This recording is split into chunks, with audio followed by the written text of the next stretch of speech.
everybody? It's Ep3&4. Let's talk about it. This is the Handmaid's Tale, episode 3-ish and 4. Alright, so I didn't realize at the end of my last review I had kind of already went into episode 3 and some of the things that happened into episode 3. So I'm just going to do like a quick little recap on episode 3 and then we'll really get into episode 4, okay? So the major things that happened in episode 3, it was not a whole lot happened. We spend a lot of time with Serena and her mama. This mainly this episode is about Serena and her. Basically, she has left the commander. She's trying to figure herself out and what she's gonna do next, and how suppressive her environment is. Her mother seems to be indoctrinated into this religion as well, and so she goes through a lot, you know, of internal feelings. And the mother asks her to come to prayer, and then we find out the mother has told all her business, all her tea to all the ladies, and she realizes that that's wrong. Maybe she shouldn't have did that. But then when the mama told her baby, my favorite part, hands down, damn near on the Handmaid's Tale period, all 4 seasons, child, is basically her mama said, I don't know why you crying over that baby. I mean, you gave that baby away and it wasn't even yours. I said, bitch, your mama just told you gave your baby away and it wasn't even yours. I said, child, that's rough. She told her that she has no place in this world without her husband. Basically, she's trying to tell her, go back to your husband, girl, because there's no place in this world for you without him. The way the system is set up, you're going to be a Martha if you're not married to your husband. So, like, you got to figure it out and make it work. At the end of the episode, she almost kills herself because she talks to June at some point in the episode. And June trying to pump her up and tell her that she's stronger than she thinks she is and all these different things. And so she finally, we thought for a moment she was going to kill herself. She walked into the ocean like she was just going to sweep herself away. And then she found the strength to come back to the shore. And then her husband comes out there and walk out on the water. And she just passed his ass up like he ain't even there. I said, that's right, girl. You better keep on walking. Serena said she keep on walking. So I think Serena going to, you know, join the revolution. We also find out that I might be getting this mixed up with the last episode with number 2, but I think this is the episode we find out more so that we really don't know what kind of character that, we don't know how Joseph is. We think Joseph is like a psychopath. He's crazy. Like, he's not good, he's not evil, he's just a weirdo, and he tests her in a way by asking her to pick 5 people to die. I think this is when he tests her. Like I said, I could be mistaking this with episode 2, but I think this is the episode where he takes her to this place and she have to pick these 5 people, and at first she don't want to do it, but at the end of the episode she ends up picking the 5 people. So she ends up making a decision about people's lives, but she's trying to help more people, so it's hard decisions. And we see that Aunt Lydia, this was probably my most important thing. We need to talk. Aunt Lydia is going through, okay? Aunt Lydia don't know how to process what's going on, so she just goes to check on them at Joseph's house. And so at first she go from being like real calm, talking to the wife about her condition, and then June said something, I can't even remember what it was, y'all, but she just flew off the handle. Lydia started screaming at her. She hit her with that motherfucking taser. She hit her with that taser like, I would have sent you to the thing. I'd have sent you to the, where they go, to the gallows, to wherever they call that place with the sewage. I'd have sent you there. I'd have did this to you, and I would have never done it. She started screaming and hollering, and we like, Lydia, you got to calm down, baby. Now, we know you upset, honey, but you cannot be screaming and hollering and acting like this, okay? You can't be doing all of this, Lydia. Your blood pressure is high, baby. Relax. This is like she is yet holding on. Okay, y'all, we got to stretch out a hand of prayer for Aunt Lydia. My God, Aunt Lydia is a terrible person, and I do not feel sorry for her, not one bit. But y'all can't act like when Aunt Lydia was hiding like that, you wasn't like, Aunt Lydia, calm down. That's just basically how everybody be looking at her the entire 2 episodes. Like, girl, you had to do it. You ain't have to. Let's go ahead and get into episode 4. This is Handmaids. This is the Handmaid's Tale, season 3, episode, I'm lying, season 4, season 3. Yes, this is the Handmaid's Tale, season 3, episode 4. So not a lot happened on this episode either. It was a lot of character development. If you didn't notice, that's what it was, okay? So we're at a church. It's a celebration of the new babies. this very peaceful reception where everyone comes in, and you know, it's kind of like a baptismal ceremony or dedication for the babies. It's beautifully shot. The organized lines, all the different color uniforms of all the rankings of the people, you know, the Marthas, the handmaids, and the commanders. That's what it is, the commanders and their wives. And so everybody coming in, that was a beautiful shot. It's always beautiful when they do things like this. June is pondering who can be turned, who can be, you know, converted to their side. We see Aunt Lydia riding up on the side of them on a scooter, you know, making sure everybody is together. And a girl make a comment about her being hell on wheels. The black girl, of course, she looking like she got, you know, I don't like her. I don't like her. And I feel like, why the one black handmaid they got on here got to be messy and petty and, listen, extra super indoctrinated. Like, really? Janine is really excited. She's already acting a little silly.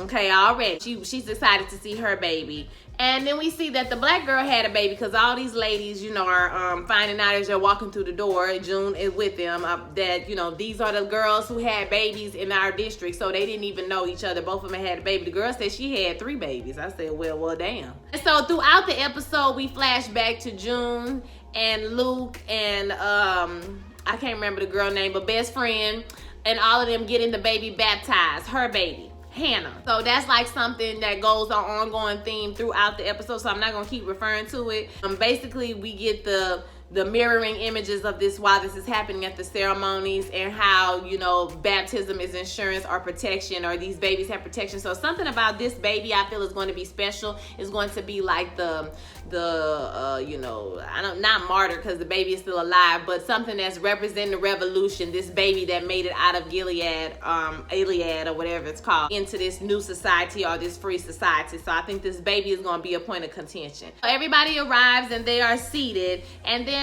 June says this interesting line about the commander when she sees him, that she have feelings for him. She don't know what those feelings are. She don't know if it's love, she don't know if it's hate. It's probably some type of feeling, because, you know, the commander could have turned her in at any time.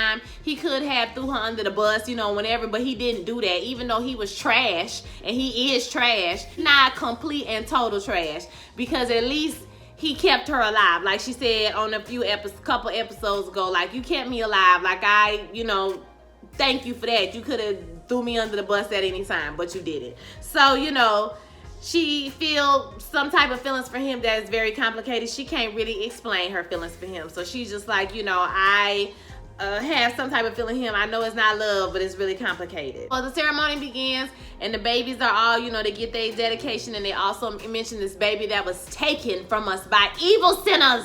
It's like the whole ceremony with the flashback mixed in. To me, it was kind of like a perversion of the ritual of a baptism of a baby, because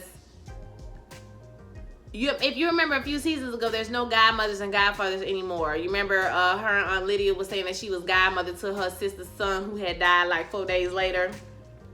But there's no godmothers and godfathers in Iliad. So they're doing this service like a baptism, but it's kind of like a perversion, because, you know, it would not be Christian, right, to rape women and take their babies away from them and give them to other people. And so, like, so we're doing this whole ceremony, but it's like a perversion of the ceremony. Down to the part where he says the baby is taken by sinners and unrepentant. Normally that would be a bad thing, but in the Handmaid's Tale, being an unrepentant sinner is a good thing, because you made it out, you free, or whatever. You're not indoctrinated under this religion. So at this moment, June kind of smiles, and she says amen. You know, she thanks God for the protection for the baby, and the fact that the unrepentant sinners took their ass up out of here, okay? So Emily's storyline throughout this whole episode is that she meets up with her wife and her little boy again. So Emily is just trying to, like, the bitch look like she trembling and she about to throw up and faint the whole episode, okay? She just trying to, like, hold it together. The little boy has been prompted. He's very respectful when he meets her, not to hug her or touch her until she's ready to be touched. We can see that Emily, she done been through a lot, y'all. She done been out there to the places where they, you know, to the sewage place.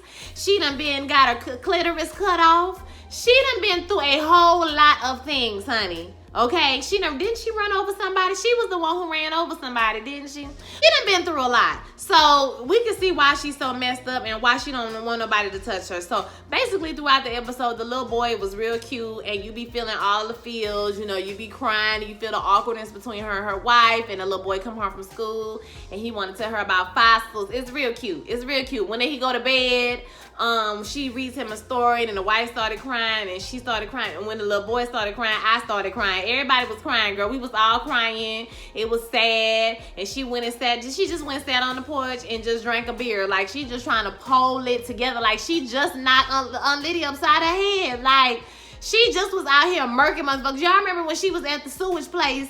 And not the sewage, y'all know what I'm saying, the toxic waste. Yes, that's what it is. When she was at the toxic waste place, and the lady, she found out that lady was a wife, and you know, the wife, she did something and she ended up out there.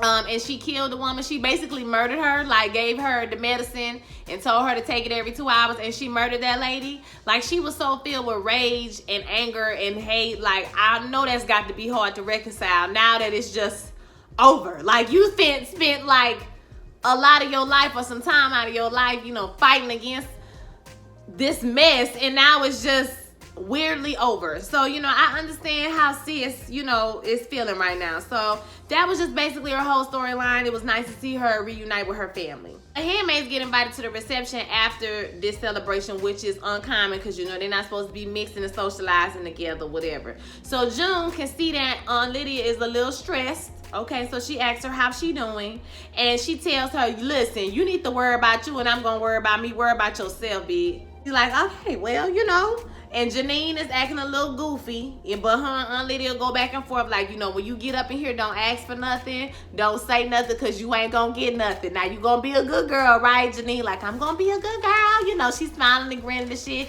And I was like, this ain't gonna be good. This ain't gonna be good for nobody. So they all arrive at the reception, and they are greeted, and Miss Putnam comes out and she thanks June for helping her with Angela on the you know, remember when Janine was about to jump off the bridge with Angela? She said thank you, you know, Angela wouldn't be here if it was because of you. And she also greets Janine, so she kind of says, hey, how you doing, or whatever. So Miss Putnam seemed like a nice lady, like no tea, no shade. She don't seem that bad. So she sends them to another room. Y'all go relax up in there, you know, go over there, y'all go do that. And June hangs back and she's kind of like staring at the commander in some type of weird creepy way, and I was just like, girl, really, this is what we gonna do, really, sis? And Serena walks up behind her. Serena looked tired, y'all. She looked a little slightly defeated. She looked like she's still in flux. She don't know what she want to do. Okay, and then so, you know, June start going in on her, telling her that the people look to her before they respect her as a leader. You know, she just gassing her, you know. And Serena asks her, do she regret coming back? And she says, nah, she don't regret not leaving because she would never leave without Hannah. And then Serena's like, well, I can't say the same for Nicole. First of all, shut up, because Nicole not even your baby, bitch. Like, how many times we got to go over this, Serena? Nicole is not your baby. Oh, my God. The commander comes over to them, and you can tell that he tread lightly because, you know, she pissed, and he tried to touch her. She was like, slide to the left. Okay, slide to the right. She swerved him real quick. And, you know, he give her a little small talk, and he's like, okay, well, shall we? And she just walks past his ass like, bitch, I'm gonna go in. I'm not finna, you know what I'm saying, stand right here with you. June just watches from the corner like a creep. June's so manipulative. Like, I love her. I live for her. So Aunt Lydia is chilling in the corner somewhere, just relaxing, trying to get her mind right and get herself together. Okay, she's struggling just to make it over there. Homegirl look like she is struggling. This lady who played her is a fantastic actress. And Janine brings her some tea and they sit down and talk to her. Janine apologizes for what happened to her, says she's so sorry and how hard she prayed for her, and all the girls prayed for her. And she was like, girl, stop. I know how the girls feel about me. I know what they think about me. Okay, so Aunt Lydia feels some type of way that, you know, she was betrayed by one of her girls, right? So she's like, bitch, don't try it. I know y'all hoes be talking about me behind my back, you know what I mean? Whatever. They blame her for Emily, and you know, she should have never saved Emily from the gallows or the bellows or the wherever she was at, girl, with the sewage.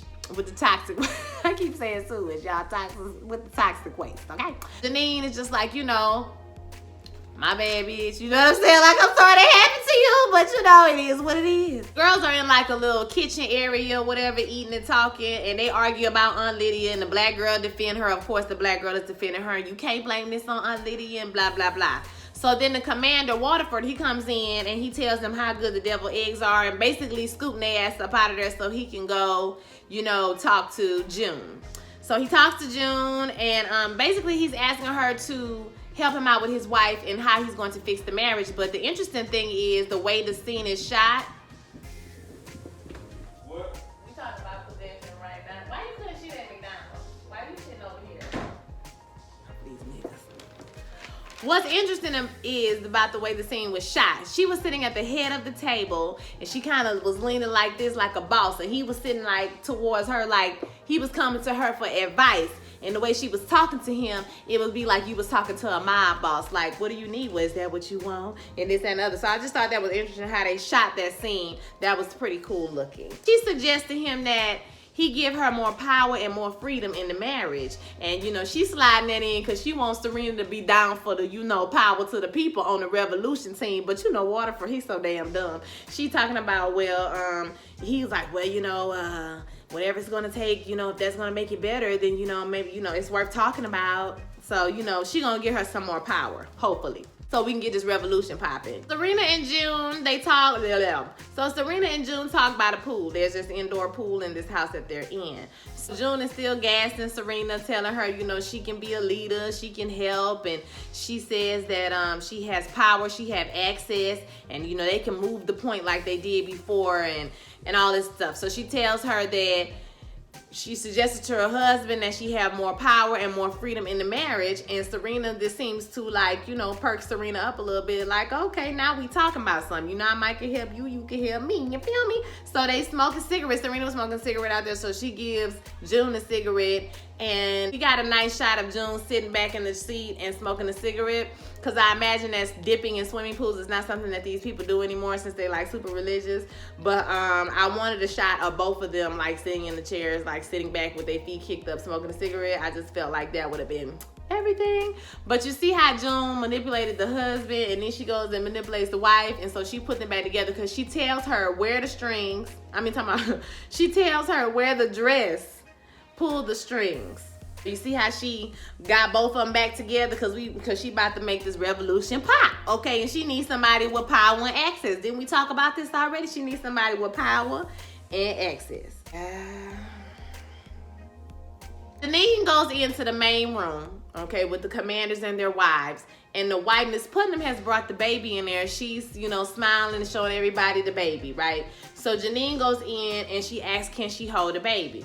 And so Miss Putnam, being the nice woman that she is, she said, quote a scripture, something about the God have mercy and favor, or something like that. So she give her the baby, and she holds on to the baby. You know, it was cute for a minute. Okay, it was cute. But she gives the baby back.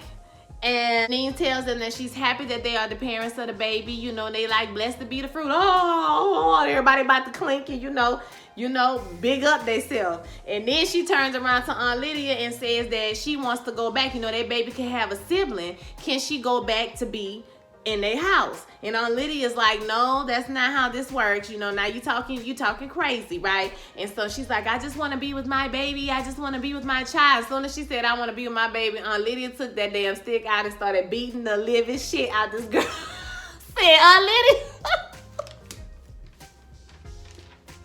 girl, stop. Oh my God, she beat this girl like, she beat that bitch like, bitch, listen, the people at the party was looking at her like, what the fuck?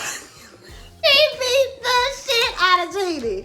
So, ain't nobody stop it. Nobody said stop except for June. June had to jump down there and realize and look at her and be like, bitch, stop. Then she stood up and was like, I'm sorry, I just want to give my apologies. Sorry, I'm sorry. And she,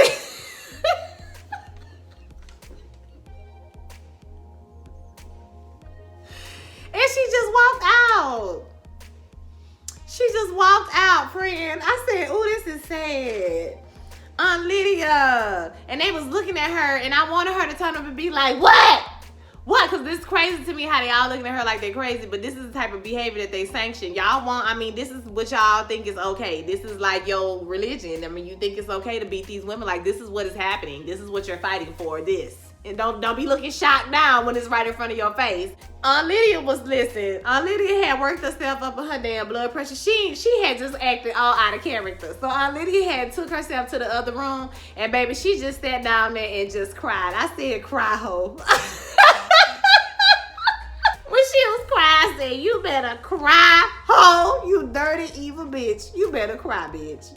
That's why your ass got stabbed to push down the damn stairs, girl. Yep, no. I'll be back. Right here. I'm watching this episode. So June tells the girls that Janine is good, she fine, she done been through a whole lot worse, and the black girl say something like, that's what you get. I want to be like, bitch, shut up. Shut your ass up. I want somebody to tell her to shut the fuck up. I'm tired of her ass. So the party is over, and Serena goes up to June and talk to her, and she says this should have never happened, or we should have never came here, and the system was designed for this not to happen, basically saying like, y'all ain't never was supposed to be here in the first place, so that's why this shit happened, because, you know, you didn't do it like you're supposed to. And at this point, June is like, girl, fuck out of here. Basically, that's her attitude. It's like, girl, bye, I'm about to go. As she's about to leave, Serena leans in and tells her a daughter of a high-ranking person will go to a such and such a school, and the school in that district is close to a reservoir, and the girls play after lunch. Maybe you could find a way to see your daughter. And she turns around and Serena is gone. So I'm like, is Serena down? She down for the team now. Like, she fully in. We need her to be in. I need her to say the words like, I'm in, bitch, I'm ready. I'm thinking that she's giving her some help so that, well, I mean, like she said, she had power and influence. So, you know, I guess that's got something to do with it too. She can find all this information. So I don't know. You know, we're going to see. I don't know. And I feel like maybe Aunt Lydia could be flipped at this time, because this is what I feel about Aunt Lydia. I feel like she is so indoctrinated in this religion that she feels that what she's doing is the right thing to do. So I think it's unfathomable for her to believe, except that her girls are betraying her because she feels like she's doing the right thing. And why would anybody betray her for doing the right thing, right? So I think she's having a hard time reconciling that what she's doing is not the right thing. The girls hate her, and they should, because bitch, you out here suppressing hoes and beating people up and forcing people to get raped. And like, you can't see how that's horrible. So it's either gonna make her go in 2,400,000% full force, or it's gonna make her come out of it and be like, this is not right. Is this really what you wanna do? So I feel like Aunt Lydia might be on the cusp as well. I could be wrong though. So as June is getting ready to walk out the door, some people come in, some guards or something, they rush in and they tell them they need to see water first. So she follows them up there to the room. And basically they have found the baby on a DVD or a video. It's the video of the baby and Luke, and they're at some type of protest. And so they show June, and June identifies it hesitantly. And as she walks around the corner, she kind of breaks down and cries. So I was a little confused on that part. I didn't know if she was happy or not. I didn't know if, I mean, the baby is in Canada and they seeking asylum, right? So it can't be, can they go and get the baby? Is it considered a kidnapping? Because it ain't, I mean, it's not Serena's baby. You know what I mean? It's June's baby. So do Canada even recognize it as Serena's baby? Can they go and take the baby back? Are they gonna try to kidnap the baby? Like, according to the previews for next episode, look like they're gonna try to get her to call them, or they're gonna try to kidnap them, because it doesn't seem like if they're seeking asylum, they can't just take the baby back. You know what I mean? Being that it's not even Serena's biological child. You know what I'm saying? So I don't know how that's gonna work. So I was kind of confused of, was she happy? I think she was happy and sad because the baby is safe, but the baby could not be in danger as well. So I'm kind of confused by the end of the episode. If y'all had a more accurate description for me, or break it down for me better, then y'all please do that in the comments. But I thought episode 3 and 4 were very good episodes. It's exciting because now we're outside of the book. So the show is getting a little bit more TV-like, okay? You know, they're making more TV-based decisions because we're away from the source material. But it's gonna be interesting to see how this revolution unfolds and what's the cost of the revolution unfolding, because this show, if it does not do anything, it highlights the harsh truths about all these types of things, okay? Going against the grain and fighting, you know, against the man and the system, okay? So I thought this was a good episode. Let me know what you thought in the comments. Don't forget to like, comment, and subscribe, and I will holler at y'all next time. Peace.